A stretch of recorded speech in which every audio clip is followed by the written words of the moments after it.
Bien. Bueno, estamos aquí en esta noche para hablar sobre un tema muy complejo, digo yo, pero bueno, que vale la pena empezar a tratar cada uno de estos argumentos o falacias que se tejen desde el otro lado a favor de la muerte, ¿no? Entonces, yo he decidido invitar a Jonathan Ramos porque él ha aprendido bastante sobre este tema, pero bastante sobre este tema, y creo que él lo trata de la forma correcta, ¿no? Porque yo creo que hay muchas formas de tratar el aborto, pero no siempre creo que se llegan a las conclusiones correctas o se defiende nuestra postura de la forma correcta. Entonces yo he traído aquí un montón de argumentos, no sé si los podamos tratar todos, em, pero bueno, arranquemos.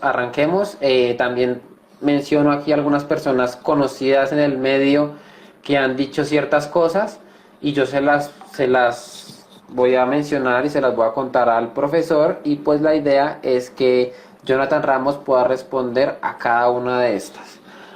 A ver, A ver, en este momento tengo, a ver, 1, 2, 3, 4, 5, 6, 7, 8, 9, 10, 11 argumentos a favor del aborto, digo yo.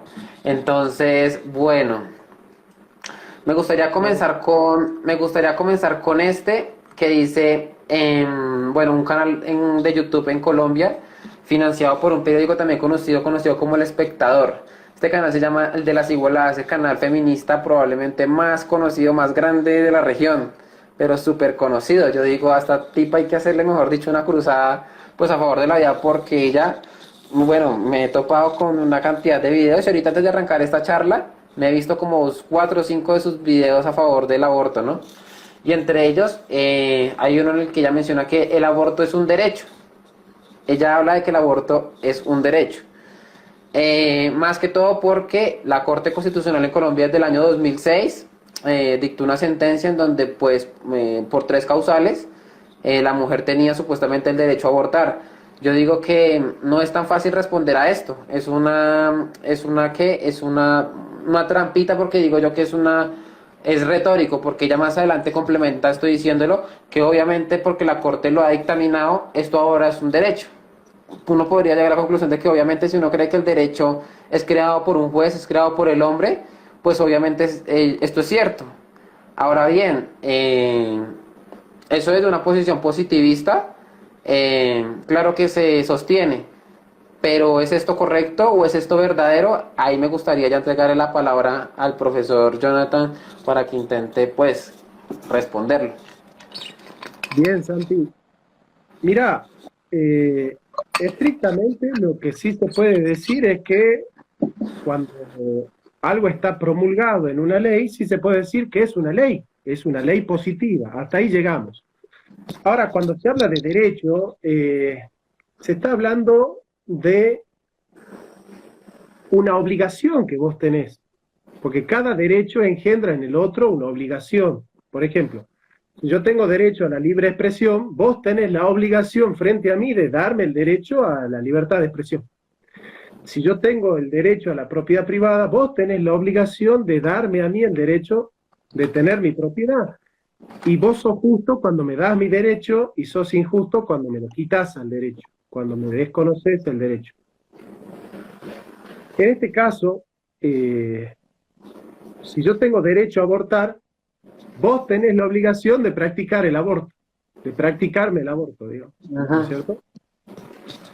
Ahora es curioso porque justamente en la mayoría de las constituciones está garantizado el derecho a la vida. No sé si en la de Colombia también está garantizado el derecho a la vida desde la Ajá. concepción, pero en la Argentina por lo menos sí lo está. Entonces, yo no te puedo a vos obligar a violar la Constitución, o sea que mi derecho implique que vos tenés que violar la Constitución y que mi derecho también lo pueda hacer. Primero, en el derecho positivo nosotros tenemos lo que se llama la pirámide de Kelsen y la ley máxima es la Constitución Nacional y los tratados internacionales con rango constitucional.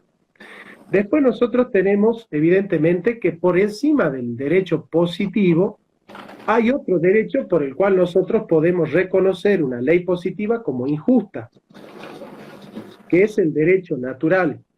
Es decir, si el derecho natural no existiera, nosotros no tendríamos de dónde aferrarnos para decir que una ley es injusta. Ujú. Digamos, si no existe el derecho natural, no hay leyes injustas. Y eso es muy peligroso, porque si todas las leyes, por el hecho de haber sido promulgadas, son justas, eso implica entonces que, por ejemplo, los nazis hicieron todas sus obras en virtud del derecho. ¿Por qué? Porque había una ley y a ellos los amparaba, era una ley dictada por el Estado. Entonces es muy peligroso sostener que todas las leyes son justas y que no hay derecho natural y que lo único que importa es lo que se dictamina en el Congreso o en el Parlamento. Eso es muy peligroso, porque nosotros necesitamos garantías que a nosotros nos den la capacidad de poder planificar a futuro sabiendo que nuestros derechos están reservados, que nuestros derechos están garantizados. En cambio, si el Parlamento y el Congreso pueden legitimar cualquier postura, porque vos no te olvides que el Parlamento y el Congreso sufren la presión de las políticas y sufren la presión de grupos de poder. En este caso, grupos económicos que tienen mucho dinero para financiar y cambiar el voto de cualquier senador o de cualquier diputado. En este sentido, yo considero que abrevar al derecho natural es el único rescoldo que a nosotros nos permite poder reservar nuestros derechos sin contemplar que están amenazados por el poder, porque en definitiva para el ius positivista el derecho es el don del poder. ¿Sí? Entonces yo pregunto, por ejemplo, ¿por qué Santiago Giraldo tiene derecho a la vida? Y porque el poder lo quiere. Ujú. Ahora esto es muy peligroso porque hoy el poder quiere y quizás mañana el poder no quiere. Entonces, si tu derecho a la libertad, a la vida, a la propiedad y a todos los derechos naturales que tenemos nosotros está supeditado a lo que quiere el poder, le estás regalando al poder un derecho que puede jugar en algún momento en contra tuyo también. Entonces es muy peligroso regalarle al Estado la potestad de decidir quién tiene y quién no tiene derechos, sobre todo los derechos fundamentales que son los derechos a la vida, a la propiedad, a la libertad, ¿no es cierto, Santi? Así es, claro que sí. Bueno, antes de continuar con el directo, recomendar a las más de 50 personas que nos están viendo que pueden seguir el perfil de Jonathan Ramos en Instagram, que ese es el perfil oficial de él, y que también lo pueden apoyar a través de Patreon. Igual a mí también me pueden seguir en mi Instagram, lo pueden encontrar, ustedes pican aquí arribita, ustedes pueden picar aquí arribita y pueden seguir tanto el profesor como a mí. Y nos pueden encontrar también en Patreon, en donde allí mismo en nuestros perfiles de Instagram, ahí está un Linktree, en donde se abren nuestras redes sociales y ahí entre esas está Patreon. Allí nos pueden apoyar. Cuando el profesor me preguntaba si en la Constitución aquí en Colombia estaba contemplado el derecho a la vida, sí, en el artículo 12 dice de forma clara, ¿no? El derecho a la vida es inviolable. ¿Mm? Y en esta constitución está allí. Lo que pasa es que obviamente yo me he encontrado, y aquí también vendría como una pregunta que no tengo aquí, y es cómo responder, digamos, a estos jueces, ¿no? Que allí desde su mesa están dictaminando unas leyes que pueden ir en contra de esto, pero si ellos lo dicen, pareciera como que no hay nadie en el país que pueda ir en contra de ellos. Yo me topo con el ejemplo, por ejemplo, de Sarah Winter, ¿no? En Brasil, que ella fue toda una activista a favor de la vida, fue apoyada por Bolsonaro, ella también apoyó a Bolsonaro, pero en el momento en el que ella decidió llevar adelante como esa cruzada en contra de los jueces, pues los jueces también la cogieron como entre ojos y hasta ahí llegó y estaba en casa por cárcel y bueno, todo lo que ustedes ya conocen con respecto a la situación de Sarah Winter, que tengo entendido también que al día de hoy ya está libre, pero sufrió muchísimo, más de un año en su casa con el aparato que le colocan en la pierna para que no pueda salir y toda la cuestión. Y yo también lo veía, por ejemplo, en Estados Unidos. O sea, cuando un juez dice algo, hasta ni el presidente, o sea, absolutamente nadie puede decir nada. Entonces, ¿cómo ir en contra de esto? ¿Cómo luchar en contra de esto cuando pareciera como que el juez tiene un poder inimaginable, que ni siquiera el ejecutivo se puede enfrentar a eso? De hecho, yo decía, Trump, al ver eso, intentó colocar, y de hecho colocó a esta juez conservadora para intentar eso, pero llega Biden, y Biden, al ver lo que había hecho Donald Trump, coloca como unos 2 o 3 jueces más liberales. Entonces, claro, pues, supuestamente querían ganar mayoría conservadora allí entre los jueces, pero esto no sirvió. ¿Por qué? Porque agregaron más jueces. Entonces lo que yo veo es que sí, muy bonito y todo intentar ganar el ejecutivo para nuestra parte, pero en este otro poder, igual teniendo en cuenta que casi la mayoría de los países al día de hoy se gobiernan bajo esta división de poderes, ¿no? Pareciera que uno de estos poderes pues rebasa a los demás, y como que no hay nadie en ningún país, o yo no he visto en ningún país un presidente que tenga como los pantalones de decir, bueno, voy en contra del parlamento, voy en contra de los jueces y hasta las últimas consecuencias. Aquí, por ejemplo, Álvaro Uribe Vélez, que es una de las personas más fuertes, poderosas, digo yo, uno de los políticos más reconocidos de la región, más enigmáticos.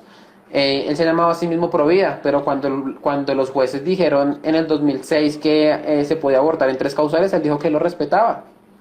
Él dijo que lo respetaba. Y de hecho, cuando, por ejemplo, a él lo querían investigar, la propia corte lo quería investigar por otros problemas, él decía renunciar al Senado para que lo investigue la justicia ordinaria, la fiscalía. ¿Por qué? Porque no quería enfrentarse a la corte, parecía como que la corte es mayor, es supremamente grande. En Ecuador, con Lazo toda su campaña es a favor de la vida, y dijo que era a favor de la vida y toda la cuestión, y justo cuando él llega, a los días la corte dictamina que se puede abortar con el tema de violación, bajo esa causal. Él dice, yo respeto lo que diga la corte porque estamos en una democracia y bueno, y toda la cuestión. ¿Cómo nos enfrentamos a eso? ¿Cómo nos enfrentamos a eso? Mira, es difícil porque en una república hay división de poderes. Y es sano que haya división de poderes, ¿no? Es bueno cuando el poder político y el Estado, en este caso el poder ejecutivo, digo, puede presionar a los jueces. Yo creo que no. Aunque, bueno, supuestamente los que están en el poder ejecutivo responden a los intereses del pueblo, ¿no? Y el pueblo puede tener control de los jueces a través del gobierno. El tema es que no siempre los que están en el gobierno tienen la voluntad de hacer respetar la Constitución por encima de los intereses ideológicos partidarios. Así que yo creo que lo único que nos queda es la presión social, el escarnio social de que nosotros podamos hacer una lista de aquellos jueces, ¿no es cierto?, que están violando la Constitución Nacional, para poder encararlos, pedirles explicaciones, Claro, de por qué ellos no están haciendo respetar las leyes que supuestamente a ellos lo tienen que regir.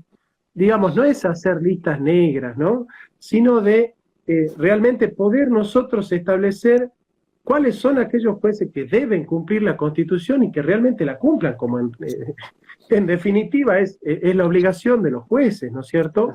Hay que recordar que el derecho tiene dos lógicas, tiene dos principios: el principio de lógica normativa y el principio de jerarquía normativa. El principio de lógica normativa dice que no pueden ser válidas dos normativas contradictorias sobre la misma conducta.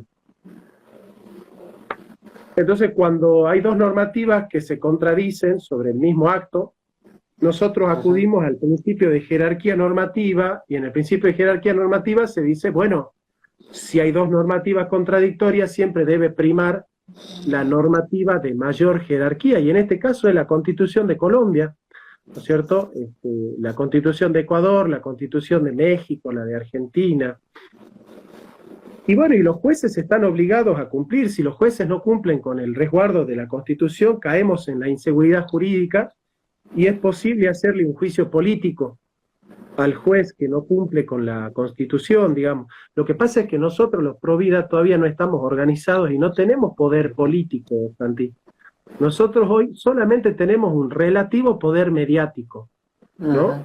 Pero al poder mediático fuerte lo tienen ellos, al poder parlamentario, al poder político, al poder económico lo tienen ellos. Entonces nosotros realmente todavía estamos muy incipientes en cuanto a nuestra lucha. Esta lucha recién comienza. Por ahí yo veo gente pro vida que ya está cansada de luchar y que dice, no, ya estoy harto de este tema, mejor hablen de otra cosa, ¿no?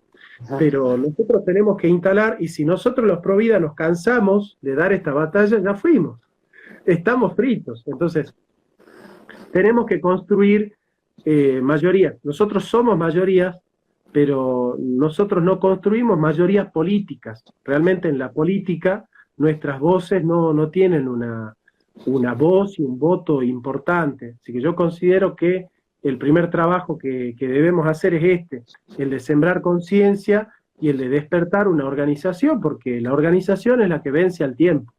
Y si nosotros no estamos unidos y organizados, realmente esto no va a funcionar. Así que yo pienso que esto que estamos haciendo ahora, que haces vos con tu canal, espectacular, la misión que vos tenés, la de sembrar valores. Y esos valores en algún momento van a ir fermentando en la comunidad, y esa comunidad sola va a ir surgiendo de ahí un líder que pueda tomar esos valores como bandera para hacer política y poder sembrarlos en el escenario político. Pero esa es una lucha donde nosotros que estamos viendo esta lucha, muy probablemente nuestros hijos puedan ver los frutos de esta lucha que nosotros estamos dando hoy en día, Santi. El tema de las mentalidades tiene que ver con tiempos largos, no con tiempos cortos. Perfecto. Bueno, para continuar con el siguiente argumento, yo creo que vale la pena aquí mencionar una de las personas que más nos ha dado a conocer, que es Gloria Álvarez.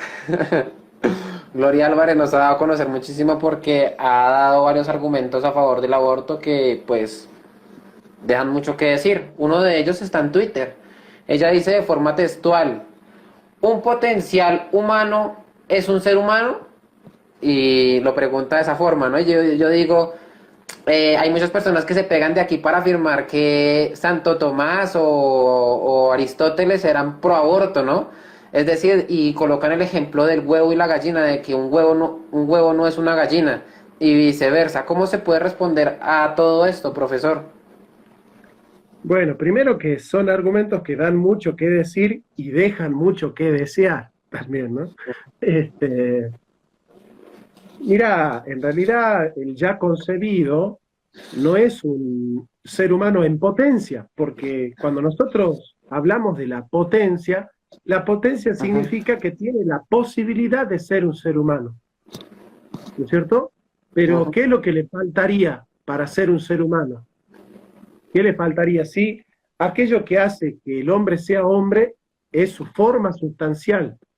La forma sustancial del hombre es su principio informativo, el principio identitario. La esencia del hombre es lo que hace que el hombre sea hombre y no espantapájaros, por ejemplo. Y eso viene dado por la forma. Ahora, ¿cuándo viene la forma del ya concebido? La forma es una forma metafísica, pero que viene instrumentalizado por una causa instrumental física que es el ADN. Entonces, el ADN revela la identidad en el terreno de lo físico y la esencia revela la identidad en el terreno de lo metafísico. Pero no puede la esencia y el ADN venir en dos momentos distintos, sino que el ADN como causa instrumental identitaria revela el trasfondo de la causa esencial identitaria. Y esa causa esencial identitaria es la forma sustancial del hombre. Entonces, lo que va a ir cambiando del hombre son sus accidentes. Por ejemplo, la cabecita va a ser más grande, los bracitos van a ser más largos, le va a crecer la uñita, le va a crecer el pelo. Todo eso son accidentes de una esencia que ya está en la materia, y esa esencia que está informando la identidad de la materia es la esencia del ser humano. Entonces, el ya concebido no es un ser humano en potencia, es un ser humano en acto que cada vez va a ir actualizando más sus potencialidades de ser humano, pero ya desde la concepción tiene esencia humana. Por eso es que él se va a desplegar como ser humano, se va a desplegar al modo de su esencia, digamos, ¿no? Perfecto, perfecto. Sí, yo diría, ¿no? No sé si el profesor me ha visto bueno con respecto a eso, pero lo que podría ser potencialmente humano es, digamos, el espermatozoide o el óvulo, Así es, exactamente, pero no ya el óvulo fecundado. Eso ya es un ser humano en acto, claro, no en potencia. exactamente.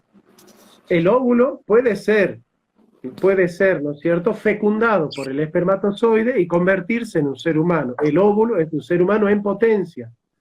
Así como, por ejemplo, la madera en el tronco es una guitarra en potencia. Ahora, una vez que ya está la guitarra, esto no es guitarra en potencia, esto es guitarra en acto. ¿Entiendes? Bueno, el ya concebido no tiene figura humana, Ujú. pero lo que hace que el hombre sea hombre no es la figura, es la forma. La Forma. figura es física, la forma es metafísica. Excelente, profe. Bueno, para continuar con el siguiente argumento, me gustaría poder, no sé, ejemplificar, ilustrar lo que muchas feministas hablan con respecto al aborto, ¿no? Es decir, ellas dicen que el aborto vendría a emancipar a las mujeres, ¿no? Vendría a darles, en esa dialéctica de lucha de género, de sexo, etcétera, eh, la posibilidad de que la mujer pueda emanciparse ya que está siendo sometida por el varón debido a que ella es prácticamente que un instrumento de reproducción y pare de contar. Entonces, ellas definen como que el aborto es liberador, pero por el contrario yo considero, ¿no? Considero que el aborto es más que todo machista, porque si usted está teniendo, digamos, relaciones con su mujer o con la mujer, con su compañera, con su esposa, con lo que sea, y si está queda embarazada, si usted le llega a decir a ella que aborte, es porque usted no quiere responsabilizarse de sus actos y está viendo en la mujer, digamos, un instrumento más. Y allí sí se está viendo instrumentalizada, ¿no? No sé si esto puede ser así, si se puede desarrollar de esa forma, o si por el contrario estoy equivocado al seguir como con esa dialéctica de esa forma, ¿no? Si se puede dar o no se puede dar. La emancipación de la mujer no puede nunca consistir en dejar de ser mujer. Lo propio de la mujer es ser madre, ¿sí? Y la mujer se desarrolla como trabajadora, como amiga, como prima, como hija, como novia, como esposa, y se desarrolla como madre. De hecho, la palabra madre viene de matriz, ¿no es cierto? Propiamente la mujer tiene matriz y la matriz digamos, el lugar donde brota la vida. Fíjate vos, es el lugar donde brota la vida, el matriz de la mujer es el lugar donde se crea la vida, ¿no? Es el habitáculo de la vida, el vientre de la madre que las feministas quieren convertir en tumba, ¿no? Esto que es la cuna del bebé se convierte Ujú. en tumba, digamos, es muy penoso porque el vientre de la mujer, que es lo más sagrado, porque es el lugar donde surge la vida, no puede ser convertido en tumba y la mujer que nació para, para ser mamá, nació para realizarse como mujer, aunque la mujer no sea mamá, se puede realizar de otras maneras, pero lo que quiero decir yo es que las mujeres cuando son madres se realizan de una manera hermosa, de una manera plena. Toda mujer que es madre se realiza plenamente, ¿no es cierto? Y no puede nunca consistir la emancipación de la mujer en dejar de ser mujer. Lo Ujú. más propio de la mujer es ser madre. Entonces, Claro. de ninguna manera, de Ujú. ninguna manera. Claro, esto no lo había tenido en cuenta y me parece que es un aporte muy valioso, profesor. Bueno, para continuar de nuevo, ser insistente, ¿no? Ser insistente en esto porque en serio nos ayuda muchísimo el profesor y a mí a seguir dando esta batalla. Que nos sigan en nuestro Instagram, Jonathan Ramos Filosofía, filósofo. Bueno, aquí arriba está el link donde lo pueden seguir allí. La idea es hacer crecer este canal de Instagram lo más rápido posible. También lo pueden seguir en YouTube, en su canal principal y en su canal secundario. Lo pueden encontrar también como Jonathan Ramos. Y si no usa canal alternativo, así lo pueden encontrar en su canal secundario. La idea es, mejor dicho, mandar a las personas que nos vayan a ver desde aquí también allá y nos puedan apoyar a través de Patreon. Bueno, profesor, la siguiente pregunta, el siguiente argumento es que nos dicen que los hombres no tienen por qué opinar sobre el aborto porque es problema de las mujeres. ¿Cómo se puede responder correctamente a esto? Es decir, el profesor es hombre Y siguiendo también en esa misma en esa lucha de sexos, ¿no? Es decir, el profesor es hombre y por lo tanto el profesor no tiene nada que decir, nada que opinar con respecto al aborto. Una de las personas que le he escuchado decir esto es aquí lo conocemos en Colombia como el Puyo. Aquí en Colombia hay un canal también muy conocido de izquierda financiado por El Espectador, que a su vez es financiado por George Soros, por la Open Society, y eso está abiertamente conocido. Tengo un programa entero hablando de eso. Y el tipo en TikTok dice eso. El tipo dice, ¿qué tenemos que decir los hombres sobre la cuestión del aborto? Dice él que nada. ¿Cómo poder responder a esto, profesor, de la forma más pertinente posible? Es una forma graciosa la podés responder, porque vos decís, bueno, pero a ver, ¿por qué yo no puedo hablar del aborto? Y bueno, porque vos no tenés útero, te van a decir. Ah, bueno, entonces aquellos varones que se autoperciben como mujeres no son mujeres, porque si no tienen útero no son mujeres. Entonces no pueden hablar los transexuales del aborto. Y la mayoría de los que hablan del aborto son transexuales. O sea que, hombrecito, usted no puede hablar del aborto porque usted no tiene útero, digamos, ¿no? Salvo que él se autoperciba con útero, digamos, ¿no? Claro. Bueno, ahora, por otro lado, si yo solamente puedo opinar de aquello en lo que yo tengo experiencia, de aquello que me ha pasado, yo le preguntaría entonces a la mujer, ¿y vos abortaste? Y si ella te dice que no, entonces vos tampoco podés opinar del aborto. ¿Por qué? Porque uno debe opinar de aquello que ha vivido. Si vos no viviste el aborto, no podés hablar del aborto. Entonces solamente pueden hablar del aborto aquellas mujeres que han abortado. Y la mayoría de las mujeres que han abortado, ¿sabes qué pasa, Santi? Están en contra del aborto. Porque saben lo que ellas han vivido. Yo te digo porque he hablado con muchas mujeres que han abortado y cuando te cuentan eso, lloran. Por ejemplo, la expresidente argentina, Cristina Fernández de Kirchner, cada vez que cuenta su aborto, ella tuvo un aborto, llora. Bueno, En serio, yo eso no me la sabía. Hasta ahora me desayuno. Hasta ahora me desayuno. ¿no? Ella cada vez que habla del aborto que tuvo, llora muchísimo porque para ella fue muy traumático, ¿no es cierto? Bueno, después ella estuvo a favor del aborto, ¿no? Bueno, habría que ver cómo puede ser que una mujer que sabe el sufrimiento que causa el aborto está a favor del mismo, ¿no? Pero es cuando la ideología ya está por encima del sentido común, ya la persona se entrega a la irracionalidad y puede defender cualquier cosa, Santi. Claro. Yo digo que esto, o sea, digo que más o menos es un argumento e intenté darle como ese sustento, en igual en la forma en la que ellos sostienen esa lucha de sexos y esta dialéctica y toda esta cuestión, pero obviamente es algo que no se sostiene ni debería ser tomado como un argumento, ¿no? Digamos, los historiadores no podrían hacer historia porque no vivieron en la época de la que ellos estudiaron o relataron, ¿no? Eso es algo que no se sostiene en la academia ni en ningún lado, ¿no? O sea, eso es algo que no... Yo creo que la forma correcta de responder a esto es de la forma graciosa, una forma irónica, porque no requiere de nada más, ¿no, profe? Claro. Yo no puedo hablar de México porque no soy mexicano, bueno, Listo. Ahora bien, otro argumento que suelen dar con respecto a esto es un argumento más que todo sentimental, ¿no? Como apegando a los sentimientos, como a lo trágico. Y es, por ejemplo, ese que dice que si una mujer fue violada debería tener el derecho a abortar porque, según esto, pasó por un episodio muy traumático y que, digamos, usted cómo reaccionaría que su mamá o a una hermana suya la violaran. Lo más probable es que usted cómo le va a exigir a esta mujer que tenga este hijo, obligarla a parir. Eso es las palabras que ellas normalmente utilizan para ejemplificar eso y como llegarle al corazón, ¿no? Como intentar calar en los sentimientos, como de hacer sonar esto lo peor posible, como de la peor forma posible. Algo así como que también lo he visto, ¿no? Con el argumento del mal para desacreditar a Dios, ¿no? Para deslegitimar la existencia de Dios, ¿no? Como que apelan más que todo, como que se dedican única y exclusivamente a llegar a los sentimientos. Uy, es que hay tanto mal en el mundo. ¿Cómo es posible que pueda haber un Dios creador que permita tal cosa? Pero más que todo ejemplifican eso, ¿no? Las hambrunas, las muertes, etcétera, etcétera, etcétera. ¿Cómo responder a esto? Yo creo que es complejo, ¿no? Es más complejo porque atentan no más que todo a la razón, sino a los sentimientos, que eso es en lo que intento ser más insistente, ¿no?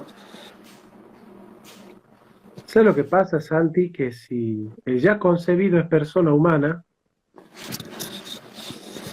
no se puede charlar. Yo pondría todo el Estado a socorrer a la mujer que ha sido violada para que sea auxiliada psicológicamente, espiritualmente, económicamente, socialmente, culturalmente, que todo el Estado esté al servicio de esa mujer para que ella pueda parir y entregar en adopción a su hijo para que ella no pueda verle la cara y en la cara del hijo ver al violador. Por ejemplo, yo estoy de acuerdo que ella lo pueda entregar en adopción, pero no lo puede matar, no lo puede matar, porque si es o sea, la vida del niño no puede ser ultrajada a favor de la psicología de la madre, porque la vida de la persona humana no es instrumento para el gozo ni el bienestar de nadie. La vida humana no puede ser instrumentalizada bajo ningún aspecto, bajo ningún aspecto.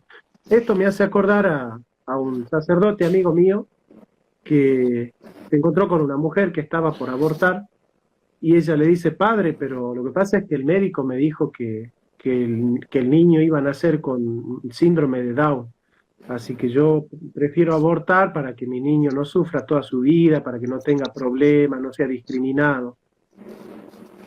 Y el padre le dice, pero vos estás 100% segura que el niño va a nacer con ese síndrome. Y ella le dice, bueno, el médico me dijo que hay altas chances de que tenga ese problema. Entonces el padre le dice, bueno, pero hace una cosa, espera que nazca, y ya una vez que nace y vos ves que tiene síndrome de Down, bueno, lo matas ahí, lo matas en el momento. Y ella le dice, pero padre, ¿cómo se le ocurre que yo voy a matar a mi hijo? Y bueno, ¿cuál es la diferencia? Si lo matas afuera del vientre o lo matas adentro, ¿cuál es la diferencia? Digamos que el útero materno es una especie de tubo mágico que convierte en digna a la persona que sale por ahí, digamos. Si lo hace por fuera es infanticidio, si lo hace en el útero, en el vientre, es derecho humano, supuestamente, ¿no?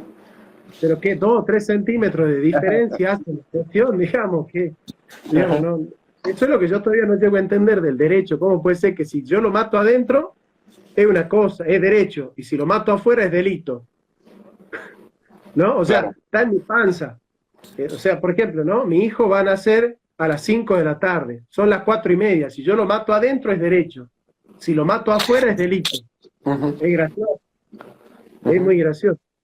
Es como que el derecho tiene que ver con dónde está la persona, ¿no? Si Santiago está en el patio, tiene derecho, y si está en la cocina, es un delito.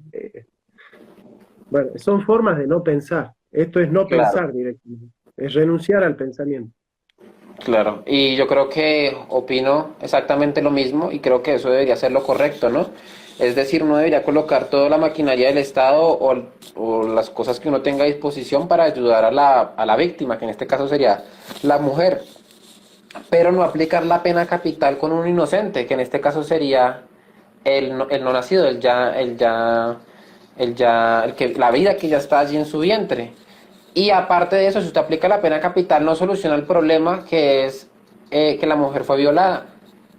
Que la mujer fue violada. Ellas pretenden vender esto como que es la solución a ese problema. Pero muchas veces también ellas llegan a las conclusiones de que el violador tampoco tiene la culpa. Y por ejemplo vemos también casos como en Argentina, en donde se niegan a hacer como una lista de violadores o una lista de personas que han abusado sexualmente de las mujeres. ¿Cuál es el argumento que ellos dan con respecto a todas estas? Que parten de esa idea de que el hombre como tal no tiene como libre albedrío, no voluntad, que es producto únicamente del sistema. Y los violadores son violadores porque pues el sistema los ha obligado a eso, no son otra víctima más, ¿no? Entonces así como que se viene perpetuando como la injusticia, ¿no? Es lo que yo veo.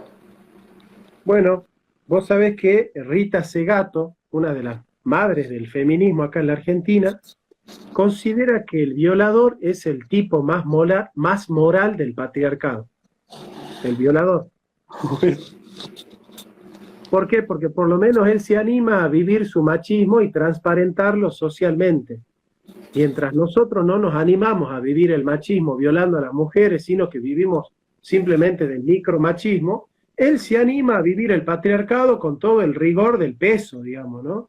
Entonces, para ella, el violador es un aliado, porque lo que hace es, digamos, manifestar el trasfondo oculto que está soslayado, que es el privilegio del varón sobre la mujer. El violador lo pone al privilegio sobre la mesa. Entonces, las feministas festejan cada vez que hay una violación y un aborto, porque cada vez que muere una mujer por aborto, ellas dicen, ve, teníamos razón. Cada vez que viola un hombre a una mujer, ellas dicen, ve, teníamos razón. Entonces, ellas necesitan que las mujeres mueran y necesitan que haya abortos para ellas poder confirmar sus disparates. Bueno, excelente. Para pasar ya al siguiente argumento, que estas personas que están a favor del aborto utilizan, suelen decir que las mujeres tienen derecho a decidir sobre su propio cuerpo. ¿Ellas están decidiendo sobre su propio cuerpo, profesor? Bueno, no, en realidad, obviamente, esto ya es muy sabido, que el ya concebido esté en el cuerpo de la mujer no lo disuelve a formar parte del cuerpo de la mujer. O sea, el aborto es la muerte de otro ser humano distinto que tiene su propio cuerpo, y de hecho hay una enfermedad que surge porque muchas veces la mujer embarazada, cuando engendra a un niño que tiene un código genético distinto al de la madre, muchas veces el cuerpo de la madre rechaza al ya concebido. Tiene un nombre esa enfermedad, esa reacción física, orgánica que tiene el cuerpo de la mujer cuando el ya concebido tiene un código genético que es muy distinto al de la madre, ¿no es cierto? Lamento no acordarme bien cuál es el nombre de este síntoma, pero esto revela que si él tiene un código, que puede tener un código genético distinto del de la madre, y evidentemente que tiene otro cuerpo. Vos imagínate que si tiene otro código genético y es el cuerpo de la madre, vos imagínate que en la misma sangre haya dos códigos genéticos distintos, la persona se muere de trombosis y de cualquier enfermedad, digamos. Entonces, sería ridículo y es negar la ciencia, ¿no? Porque de alguna manera es esto, el feminismo no tiene argumentos, por eso tiene que sostenerse en falacias. Tiene que sostenerse en falacias. Así es. Profesor, ¿cuál cree usted que debería ser la forma correcta de llamar al aborto? Algunas personas, y yo veo que en la mayoría de los países que promueven esto, intentan cambiarle el nombre al aborto por interrupción voluntaria del embarazo.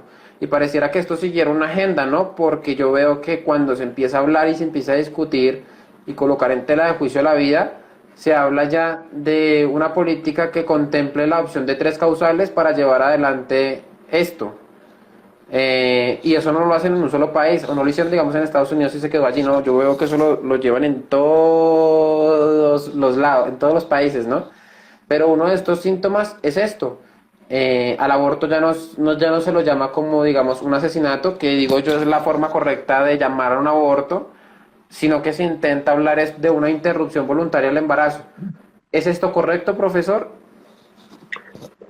A ver, lo que es el aborto propiamente es el desalojo del ya concebido dentro del útero materno, que es su lugar natural vital. Eso es propiamente un aborto. El aborto consiste en desalojar del útero materno al ya concebido. Ahora, como el útero materno es su lugar natural vital, si yo desalojo al ya concebido de su lugar natural vital, ¿qué estoy haciendo? Le estoy quitando la condición de la vida. ¿Y cómo se llama quitar la condición de la vida? Matarlo. Entonces, asesinarlo. De alguna manera, el aborto es un asesinato intrauterino. Así yo creo que debería llamarse, debería ser claro. Pero, profesor, interrupción, ¿eso es una interrupción? ¿O qué significaría esto? ¿Es correcto utilizar esta palabra? ¿Puede entrar aquí o no? Bueno, mira, la palabra interrupción viene de interruptus. Ruptus significa romper con un proceso, inter significa entre. Por ejemplo, internacional, ¿qué significa? Entre naciones, ¿no es cierto? Bien. Inter significa entre, o sea que hay entre el comienzo y la reanudación se interrumpe el proceso. O sea, para que se haga una interrupción, el proceso debe detenerse en el medio del comienzo y de la reanudación. Ahora, si el proceso no va a ser reanudado, no hay interrupción, hay terminación del embarazo. Entonces, en el aborto, el embarazo no se está postergando, se está terminando. Oiga, profe, pero complicado, ¿no? Intentar llevar o intentar debatir sobre estos temas cuando se está utilizando o se está modificando el lenguaje, ¿no? Nosotros tenemos un amigo en común, Juan Carlos Monedero, y ha escrito un libro sobre esto, ¿no? Lenguaje y construcción del poder o lenguaje y poder, algo así sobre ese tema. Y se me Lenguaje. hace, sí, se me hace complicado, ¿no, profesor? Porque yo veo que al día de hoy eso está muy interiorizado en las personas. Es decir, para ellos es salud, al principio se estaba vendiendo de esta forma, ¿no? Salud reproductiva de la mujer y bueno, un montón de cuestiones de que sí, empiezan a utilizar esa serie como de palabras y de maniobras para no venderlo como lo que es, ¿sí? Entonces, claro, cuando uno dice voy a debatir con esto y se empieza a hablar de estas cuestiones, uno cómo lo enfrenta, porque obviamente yo he visto charlas de Chinda Brandolino en donde ella llega como a conclusiones o a llamar las cosas por su nombre, pero ya como que todas la tratan como de loca, como que no es lo mismo cuando ella dicen, es que están matando, están haciendo esto, ¿sí? Pero ella dice que no es lo mismo, o sea que obviamente eso no es para ellas es como que obviamente esto no es lo mismo. Ya, ¿cómo enfrentar esto, profe? Es que en serio pareciera como que estamos luchando contra un molino de viento, aquí parafraseando al Quijote, ¿no? Un molino de viento que pareciera invencible, ¿no? Y uno, pues, que nunca va a poder vencer, ¿no? Pero que también podría ser efímero, ¿no? Porque obviamente se está sosteniendo en la mentira. Cuando nosotros queremos definir una realidad, tenemos que ir a la realidad. Ir a la realidad es decir, a ver, este ya concebido, ¿es desalojado o no es desalojado? Sí. Este ya concebido, desalojado, ¿sigue viviendo o se muere? Se muere. Y esa muerte tiene retorno o se muere para siempre. Y se muere para siempre. Y bueno, entonces, ¿cómo podemos llamar a esta realidad? Pero vos tenés que llevarlo al hecho, que el hecho diga su nombre, digamos, ¿no? Entonces siempre hay que llevarlo a la gente al hecho, ¿sí? Ampliación de derecho. ¿Y qué es el derecho? Pregúntale qué es el derecho. Vos decís que querés ampliar el derecho, ¿qué es el derecho? Yo tengo derecho a decidir qué es la libertad. Llévalo siempre a la realidad, que sea la realidad la que decida si el Sí. nombre cabe o no cabe. Digamos. Claro, claro, es correcto. Yo creo que esa es la forma más precisa y pertinente de abordarlo, ¿no? Profe, yo esto se lo he escuchado a usted y me gustaría que pudiera profundizarlo más porque todavía me queda un poco flojo y yo creo que es uno de los argumentos en los que digo yo más se podría llegar a patinar. Y es que ellos dicen que el feto puede que esté vivo, porque yo creo que igual esto ya debe ser aceptado. Es que yo creo que la ciencia dice algo, yo digo, la ciencia eso no es. O sea, la ciencia dice esto es y punto. O sea, no es que esto puede ser. No es que esto es, se puede comprobar, sí se puede comprobar. Ah, bueno, entonces esto es. ¿Sí? Entonces sí se puede comprobar que hay vías de la concepción, entonces si usted está intentando acabar con esa vía, pues bueno, esto podría ser y debería ser llamado como un asesinato, ¿no? O acabar con una vida, llamarlo de esa forma, ¿no? Ahora bien, ¿ellos qué dicen? Ellos dicen que, bueno, puede que esto esté vivo, ¿sí? Pero de aquí a que esto sea una persona, o sea, un sujeto de derechos, o sea, contemplado como una persona como tal, ya es otro salto, ya es otra cosa totalmente diferente. ¿Cómo rebatir esto, profe? ¿Cómo rebatir esto? Porque ellos dicen que bueno, que entre una cosa y la otra hay un vacío y que no podemos intentar vender, digamos, a un ser humano como una persona, que es algo totalmente diferente según ellos, ¿no? Eh, Ciertamente, en los dominios, la biología lo único que puede certificar es que el ya concebido es un nuevo individuo de la especie humana. Es un nuevo individuo, indivisible, porque si yo lo empiezo a dividir y a fragmentar, deja de ser lo que es nuevo, porque es distinto al padre y a la madre, es un tercero con respecto al papá y a la mamá, y es de la especie humana porque ese es el ADN que tiene el individuo, es decir, tiene un ADN y ese ADN es el ADN del individuo. Y entendemos por individuo indivisible, que yo le empiezo a cortar en pedacitos, deja de ser lo que es. Por eso es individuo, indivisible. No lo puedo dividir, no lo puedo fragmentar, no lo puedo cortar. Bien. Este nuevo individuo de la especie humana, ¿es persona humana o no es persona humana? Bien, si nosotros tenemos dos maneras de definir a la persona humana, por su naturaleza o por sus operaciones. Si yo lo defino por su naturaleza, la persona humana comienza en la concepción y su comienzo es ontológico, sagrado y cualitativo.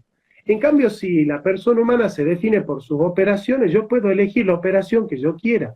Si yo digo, este individuo de la especie humana se convierte él mismo a persona humana. Fíjate vos lo contradictorio, porque nada puede pasar de potencia a acto, sino por un ser en acto. Entonces nada puede hacerse a sí mismo pasar de poder ser humano a ser humano él mismo. Porque uno, para hacerse pasar de potencia a acto, tiene que ser anterior a uno mismo. Entonces Santiago, antes de convertirse en ser humano, él era otra cosa, y él mismo se hizo a sí mismo ser humano. Es graciosísimo, digamos, sería la primera vez que algo se haga pasar a sí mismo de potencia a acto, no estando ya mismo en acto. Bien, ahora, si yo quiero definir al hombre por sus operaciones, ¿con cuál operación el hombre se hace hombre? Con elegir, con escribir un poema, con saber tocar la guitarra, con hacer cálculos infinitesimales, digamos, ¿con qué operación el hombre se hace hombre a sí mismo? Es ridículo. Si yo puedo operar, es porque ya soy un hombre, o sea, porque si mi operación es operación humana, es porque la operación está siguiendo al ser. El ser no sigue a la operación sigue al ser. El banano no se convierte en banano cuando da la primera banana, sino que da la primera banana porque él ya es un banano. Entonces, el fruto da cuenta de la esencia del árbol, pero no es que el fruto lo convierte al árbol en lo que es. Digamos, eso es absurdo, es ridículo, va en contra del sentido común, en contra de la ciencia, en contra de la lógica. Digamos, solamente una persona que tiene deficiencias mentales puede sostener ese tipo de argumentos. Excelente, profesor. Yo creo que no agrego nada más porque lo abordó muy pertinentemente, muy eficazmente. Y yo creo que las personas que estén interesadas en profundizar en esto y quieran armarse de herramientas para dar esta batalla, yo creo que este video les va a caer como anillo al dedo, porque aquí, mejor dicho, estoy cogiendo argumento tras argumento, así como que votan, como que uno escucha en el medio, ¿no? Y que muchas personas tampoco saben cómo debatirlos, ¿no? Cómo rebatirlos, ¿no? No saben. Entonces, igual, como les digo, si quieren apoyar al profesor Jonathan Ramos, lo pueden hacer a través de sus redes sociales, síganlo. Yo creo que esta es la mejor forma, en serio, de poderlo apoyar. Y me gustaría también darle la palabra antes de continuar con otros dos argumentos que tengo aquí en el tintero. Y es, profesor, usted también da clases de filosofía a todas las personas interesadas. Cuénteme cómo pueden adquirir, cómo pueden convertirse en un alumno suyo.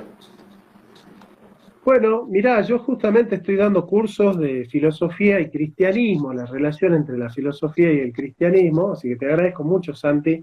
La manera de contactarse con nosotros para el curso es escribiendo a cursofilosofia.jcr@gmail.com. cursofilosofia.jcr@gmail.com. Los días miércoles de 19 a 21 horas Argentina. Estamos dando estos cursos que duran 2 horas cada clase. Y bueno, la verdad que es interesante. Estudiamos el evolucionismo, el creacionismo, el Big Bang, todas las teorías que hacen relacionar fe y ciencia, fe y filosofía. Realmente es interesante poder abordar esas temáticas, sobre todo desde una perspectiva holística que considera al hombre en su integridad, digamos. No se contradice entre la fe y la ciencia, no hay contradicción, así que abordarlo desde múltiples perspectivas nos ayuda a tener firmeza, ¿no? Bien, bien, excelente. Y también recomendar a las personas y decirles que si quieren apoyar mi trabajo, lo pueden hacer a través de Patreon. Mi información estará tanto en la descripción de este video, que posteriormente estará subido a nuestros canales. Allí pueden encontrar toda la información, ¿no? En la descripción, el primer comentario, bueno, y todo esto. Profesor, hay un youtuber muy conocido en España que se llama Las Review, no sé si usted lo conoce, él ha hecho muchos videos respondiéndole a los pro vida, tiene millones de seguidores, millones, pero cuando le digo millones es si en realidad se quiere ganar unas buenas reproducciones por responderle a personas que han hablado a favor del aborto, es a este tipo, Dallas Review, lo puede encontrar de esta forma. El tipo tiene varios videos y básicamente uno de sus argumentos más conocidos, y se lo he visto en varios videos, o sea, es insistente en esto, o sea, insistente, es que los pro vida solo somos pro vida del hombre, ¿no? Pero que comemos carne, que comemos, bueno, vamos a corridas de toros, consumimos animales, consumimos productos hechos a base de animales. Entonces, ¿en dónde queda eso de lo pro vida? Tiene uno que ser, mejor dicho, aquí ultra vegano, antiespecista para poder ser pro vida, según esto. ¿Cómo rebatir esto? En esa jerarquía, si hay una jerarquía en los valores, bueno. No, en realidad él tiene razón. Eso es lo peor de todo, es que él tiene razón. ¿En serio? ¿En serio, profe? Claro, él tiene razón, porque nosotros en realidad no nos tenemos que llamar pro vida, porque vos sabés que el sujeto del derecho no es la vida, es el hombre, el ser humano. ¿Sabes cuál es el problema, Santi? Yo te lo voy a explicar así breve, porque yo sé que vos compartís, pues somos compañeros de militancia, tenemos más o menos la misma ideología política. Es decir, nosotros somos tercera posición, no somos liberales ni socialistas, somos tercera posición nosotros. Sí, señor. Y vos sabés que, ¿sabés por qué los pro vida no se llaman muchas veces humanistas? Porque asocian humanismo con catolicismo y con filosofía clásica y son liberales y modernosos. Entonces, como quieren ser modernosos, no se llaman humanistas, porque dicen, no, el humanismo es clásico, el humanismo es Aristóteles y Platón, nosotros seguimos a Kant, nosotros seguimos a Locke, a Hobbes, a Adam Smith. Entonces se llaman pro vida, pero nosotros no defendemos la vida del garbanzo, de la oruga o de la hormiga. Nosotros defendemos los derechos del hombre. ¿Por qué? Porque somos humanistas. Entonces él tiene razón, cuando él dice son pro vida, claro, defiendan todas las vidas y no te comas un asado. Tiene razón, yo no soy pro vida, yo soy humanista. Yo defiendo al hombre, al ser humano, yo defiendo la visión ontológica del ser humano. Entonces yo siempre le digo a los pro vida, no se llamen pro vida porque el sujeto de derecho no es la vida, es el hombre, el ser humano, la persona humana. Entonces, si el sujeto de derecho es la persona humana, vos sos un humanista. ¿Ve? Entonces, cuando vos le decís soy humanista, ya no puede decir nada. ¿Por qué? Porque él no es humanista. Y si él no es humanista, entonces ¿qué? ¿Está a favor de qué? De la alienación del hombre por la máquina, de la alienación del hombre por el Estado, o de la alienación del hombre por el capital. Ahora, ¿qué pasa si vos le decís al zurdo que él está a favor de la alienación del hombre por el Estado, la alienación del hombre por el hombre, o la alienación del hombre por la máquina o por el capital? ¿Qué le está diciendo? Vos no estás siendo fiel a Marx. Entonces, lo peor que le podés hacer a un progre, ¿sabés qué es? Correrlo por izquierda.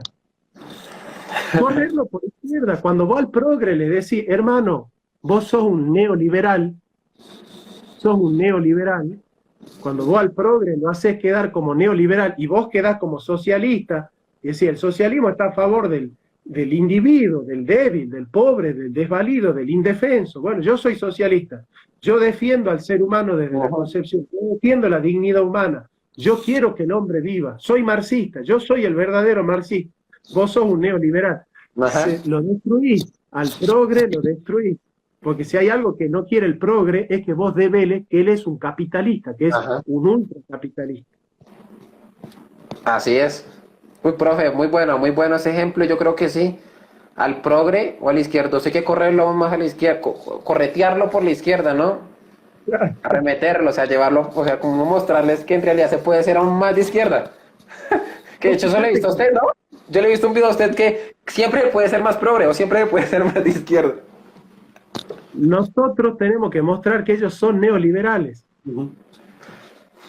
Ellos son los neoliberales. Así es. Oiga, profesor, yo creo que muchas personas estarían muy interesados, se lo digo aquí, Mauricio lo va a tirar al agua acá, lo va a tirar al agua, en que así como usted hace cursos sobre el tema de filosofía y cristianismo, también podría hacerse fácilmente un curso del tema antiaborto, ¿no? Por no llamarlo pro vida, debido a lo que ya se mencionó anteriormente, ¿no? No sé usted qué opina con respecto a esto. Me parece muy bien, yo estoy preparado para hacerlo, estoy Mire, terminando, yo le estoy que terminando. Sí, yo le ofrezco mi plataforma, que tengo toda una plataforma de cursos en donde allí se puede montar todos los capítulos, o sea, con una sola vez que se grabe, se monta allí, todas las personas pueden seguir paso a paso, capítulo tras capítulo, se pueden dejar talleres, exámenes, se puede dejar todo para que las personas puedan completarlo uno tras otro. Y se lo digo yo, que he estudiado los providas, digo yo, más conocidos, y creo que la persona que mejor aborda ese tema es el profesor Jonathan Ramos. O sea, en serio, yo lo he podido ver y creo que muchas personas tienen apuntes muy valiosos. Pero yo creo que la forma correcta de abordar el tema pro vida es, digo yo, desde la filosofía. Y bueno, bueno, bueno, profesor, algo que viene con la línea del anterior argumento es que yo he visto también que hay muchas personas que dicen que Roxana Kramer y otros, digo yo, utilitaristas, se adjudican de que se puede abortar antes de que el ya concebido no tenga sistema nervioso central. Es decir, que no pueda experimentar sensaciones, no pueda ser sujeto de dolor, no pueda experimentar dolor, no pueda experimentar, pues bueno, sensaciones como tal. Entonces, antes de que eso sea, se puede abortar. Si esto es así, ¿cómo responderlo? De hecho, desde la visión antiespecista, ¿no? Se ha llegado a decir que un mundo justo sería algo así como que solamente existiera ballena y plancton, ¿no? En donde la ballena se alimenta de plancton que no tiene sistema nervioso central y el plancton se alimenta del sol. Y así vivimos en un mundo como tal. Es decir, el antiespecista que supuestamente está a favor de la vida como tal termina vilipendiando al ser humano. Y termina vilipendiando no solamente al ser humano, sino que termina vilipendiando aún así la propia naturaleza. ¿Por qué? Porque quiere acabarlo con todo, porque obviamente pues los depredadores se comen a otras presas y así se están pues acabando. Eso sería algo súper injusto para un antiespecista. Entonces, sí, efectivamente cada vez se puede ser más progre, ¿no? mira, yo soy especialista en filosofía del derecho y yo nunca leí que la fuente del derecho era el sistema nervioso. O sea que, mira que yo tengo ahí manuales de filosofía del derecho, ¿no?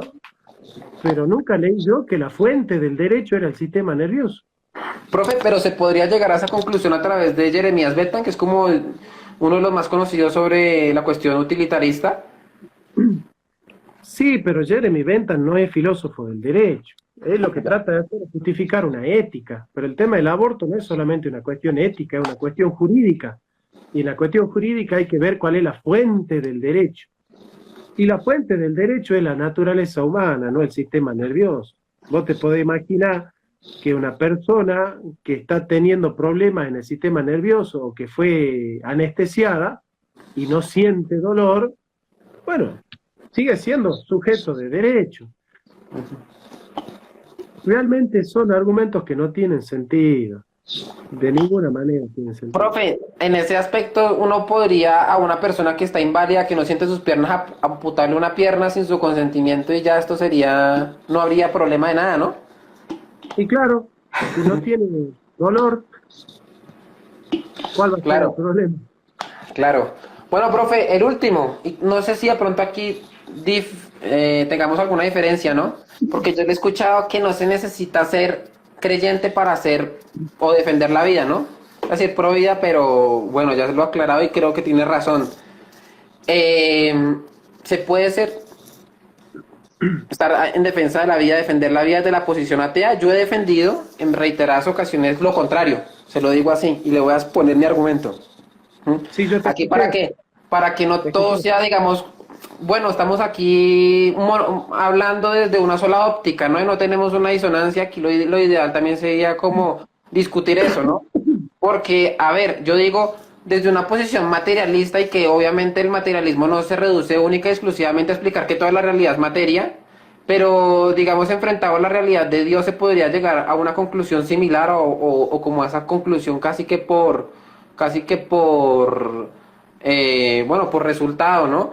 En donde, bueno, sin un Dios o sin algo sobrenatural que pueda explicar, digamos, la realidad no solamente a través de la materia, sino con algo más, digamos que la materia puede estar configurada con respecto a la propia materia. Y yo veo que muchos materialistas o personas que han llegado allí ven al sujeto como una arandela más de su sistema, ¿sí? Entonces el aborto puede ser legal o puede ser ilegal dependiendo a cómo el sistema se pueda beneficiar o no, ¿sí? Yo veo, por ejemplo, en China o en otros lados en donde, o en la Unión Soviética, que fue el primer lado donde se legaliza el aborto, y que después se prohíbe dependiendo a si había una buena cantidad de personas que pudiera llevar adelante dicho sistema o no. Yo me doy cuenta que obviamente la persona es materia más, como dirían los ateos, ¿no? Es polvo de estrellas. Es polvo de estrellas. Y si es polvo de estrella, ya no vale por sí mismo, sino que vale es dependiendo lo que lo rodea, ¿no? Entonces, obviamente, claro, yo digo, ¿por qué defender la vida siendo ateo? ¿Por qué defender la vida creyendo que no hay algo sobrenatural, ¿no? Algo que pueda explicar la realidad de esta forma. No sé, profesor, qué pueda responder con respecto a eso, porque yo, obviamente hay algo en ese argumento que no me termina de cerrar, por ejemplo, con el argumento moral, que menciona que Dios es el sujeto que viene como a ser el soberano, ¿no? De la moral. Y sin Dios no hay nada bueno en sí mismo, objetivamente hablando, sino que puede ser cualquier cosa, ¿no? En la configuración de la materia y cómo esto puede estar ubicado en el propio sistema, ¿no? Como ya lo abordé anteriormente. Básicamente así va mi argumento, pero creo yo que obviamente hay muchas personas dentro del medio que dicen, es que yo soy ateo y soy pro vida, yo soy ateo y defiendo la vida, es que yo soy esto, aquello y lo otro, y soy defensor de la vida. Pero no sé si eso alcance o no alcance, no sé usted qué puede opinar con respecto a eso, porque yo a usted sí lo he escuchado decir que si llega a esa conclusión, a William Lane Craig, el apologista cristiano muy conocido por haber escrito Fe Razonable, lo he escuchado también decir exactamente lo mismo, llegar a las mismas conclusiones, no se necesita ser cristiano para defender la vida. Pero como lo abordé anteriormente, pues yo llego a la conclusión de que no. Y yo le hice una crítica a Lupe Batallán y a mí me quisieron crucificar. Y cuando Lupe Batallán se convierte al catolicismo, muchas personas me escribieron que el tiempo me dio la razón. Yo obviamente no creo que yo haya tenido que ver ahí, pero me alegró mucho que Guadalupe llegara pues a este camino.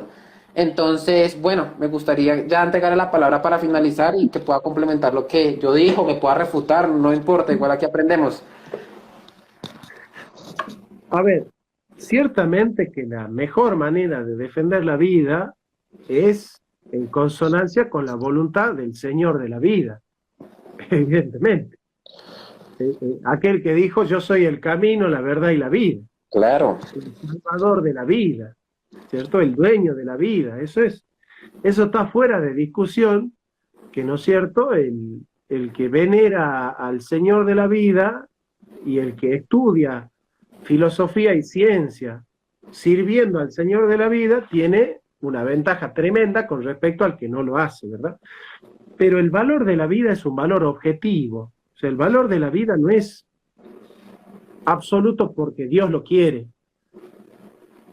¿Sí? O sea, es un valor absoluto en sí mismo. Dios lo quiere porque es un valor, no que es un valor porque Dios lo quiere. Entonces yo no necesito acudir a la voluntad de Dios para resolver que la vida es un valor, porque es un valor evidente, es un valor objetivo, ¿no es cierto? Y al ser un valor objetivo, alguien que descubra la dignidad ontológica del hombre por su razón, puede entender que la vida es un valor sagrado, aunque no descubra su fundamento último.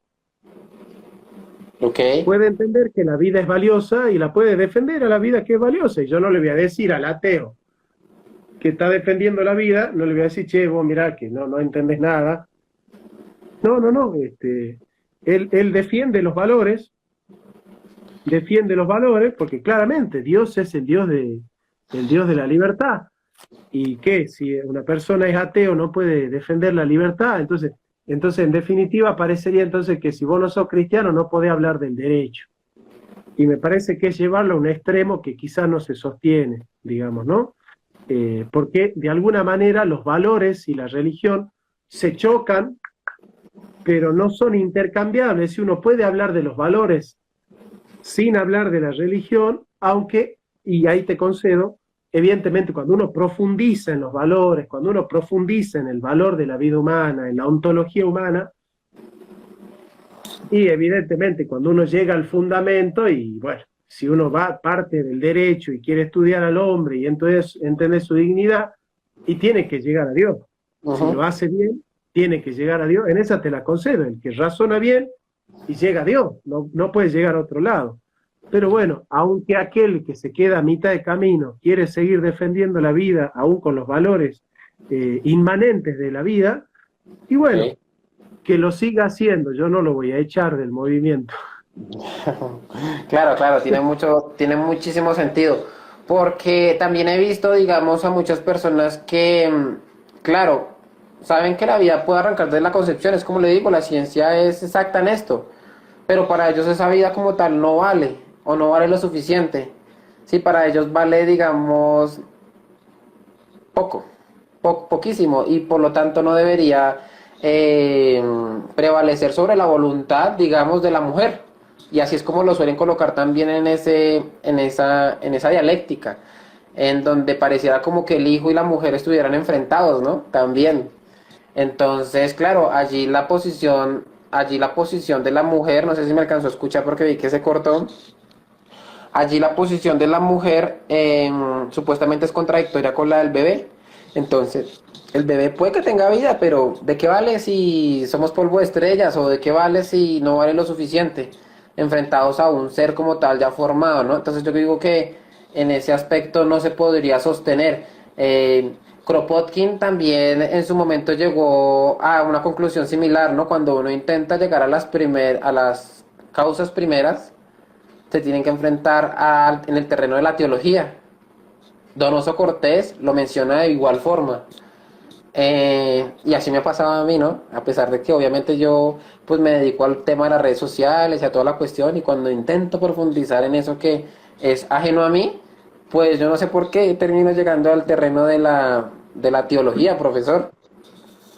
Nada, mirá, vos en un par de meses sos mejor filósofo que varios mamarrachos que andan dando vueltas por ahí, defendiendo el aborto con cualquier ideología que... Mirá, Santi, hay que rescatar el puesto del hombre en el cosmos. Ujú. Hay que leer a Max Scheler, el puesto del hombre en el cosmos, y entender que hay tres grandes antropologías. La antropología darwinista, que sostiene que el hombre es un animal evolucionado, con lo cual le quita dignidad. La antropología griega, que sostiene que el hombre es un animal racional y político, pero sigue perteneciendo a la animalidad. Y la antropología cristiana, que sostiene que el hombre es creado a imagen y semejanza de Dios. Ujú. Esta antropología cristiana es la más fuerte de todas porque lo coloca al hombre con una dignidad ontológica y un salto cualitativo totalmente distinto a los demás seres vivos. Y en ese sentido, la dignidad humana es cualitativamente superior en jerarquía a cualquier otra dignidad de cualquier otra especie en el planeta, ¿no? Ok. Así que rescatamos el puesto del hombre en el cosmos, que es... Bueno, Santi, fue linda la charla, ¿eh? Claro, no, yo estoy contentísimo, contentísimo porque muchas personas van a quedar muy agradecidas porque les solucionamos el trabajo de tener que buscar, bueno, cada cosa por aparte, sino que aquí se puede condensar y cada uno de ellos eh, pueden sacar, digamos, aquí herramientas para la batalla cultural y seguir defendiendo la vida como debe ser. Profe, le agradezco muchísimo, eternamente.